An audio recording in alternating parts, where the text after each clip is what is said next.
From a pickup basketball game, but don't worry, I only pick up sandwiches and remotes.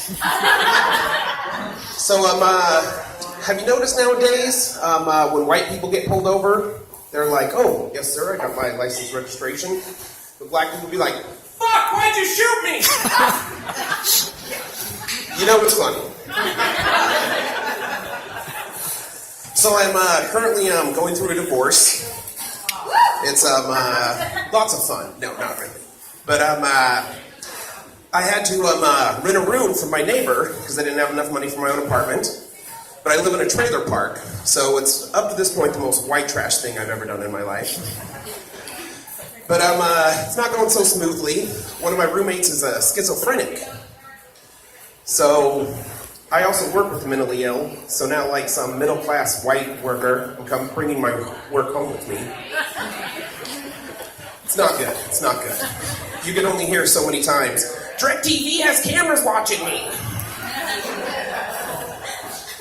So the hardest part about it is we have kids. And I think they're doing okay with it, but, you know, I worry about them. And I wish they had something like religion in their life. Because I went to church when I was a kid, and it was always good times. But in the 80s it was weird, because if you wanted to find like-minded people, you didn't have the internet, you couldn't go on Facebook, find a racist chat room, whatever. So you would have to load up the kids, get in the fucking car, now! Jesus is watching.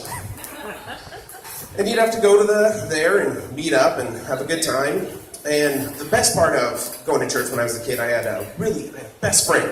It was just great. We were like, hey, we worship the same invisible man in the sky. Woo! We'll be friends forever! But then 25 years later, you get to the part where you have a huge argument about gay marriage, and we never talk again. He said, they were stealing our word. He was really upset. So the good guy I am, I decided finally I'm going to take my kids to church. This is what's going to happen. Got to do it. So load them up, get in the fucking car. Trying to do a fucking hair braid. I'm like, no, just let it down. I'm no good at that.